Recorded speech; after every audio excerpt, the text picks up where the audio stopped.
Report 1.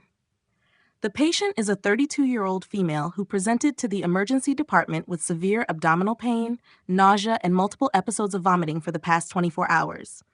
She reported that the pain started suddenly in the right lower abdomen and gradually worsened.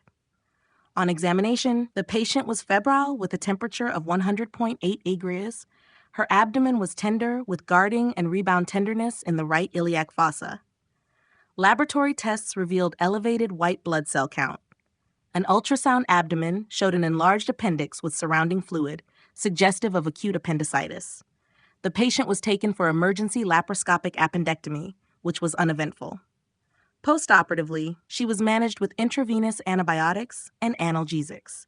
She recovered well and was discharged on the third postoperative day with advice for follow-up after 1 week. Report 2. The patient is a 58-year-old male, known hypertensive and diabetic, who presented with chest pain radiating to the left arm for the past 2 hours. The pain was associated with sweating and shortness of breath. On arrival, his blood pressure was 150/90 millimeter grags, pulse rate was 110 min, and oxygen saturation was 92% on room air. An ECG showed ST elevation in the anterior leads, suggestive of acute myocardial infarction. Cardiac enzymes were elevated. The patient was immediately shifted to the cardiac catheterization laboratory and underwent percutaneous coronary intervention with stent placement.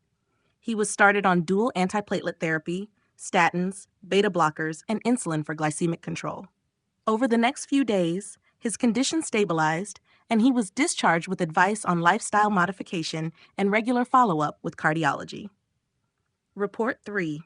The patient is a 24-year-old male who was brought to the hospital following a road traffic accident.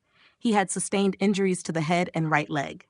On examination, the patient was drowsy but arousable. Glasgow Coma Scale score was 13/15. There was swelling and tenderness over the right thigh. X-ray of the leg revealed a fracture shaft of femur. CT scan of the brain showed a small subdural hematoma without midline shift. The patient was managed conservatively for head injury with close neurological monitoring and was taken up for surgical fixation of the femur fracture using intramedullary nailing. Post-surgery, he was shifted to the intensive care unit for observation. His neurological status improved, and he was later transferred to the ward. Physiotherapy was initiated, and the patient was discharged after 2 weeks with advice on rehabilitation. Report 4. The patient is a 40-year-old female who presented with progressive shortness of breath, swelling of both legs, and fatigue for the past 1 month. She denied chest pain or cough. On examination, her blood pressure was 160 millimeter grams, pulse 120 min, and she had pedal edema. Jugular venous pressure was elevated. Auscultation revealed a pansystolic murmur at the apex radiating to the axilla. Echocardiography showed severe mitral regurgitation with dilated left atrium and left ventricle. The patient was started on diuretics, ACE inhibitors, and anticoagulation. Cardiothoracic surgery consultation was done, and she was scheduled for mitral valve replacement. Meanwhile, her symptoms improved with medical therapy, and she was discharged with instructions for surgery planning and close follow-up.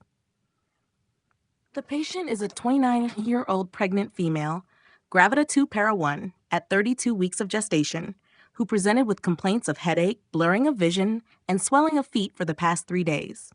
On examination, her blood pressure was 160/100 millimeter grags, and urine dipstick was positive for proteinuria.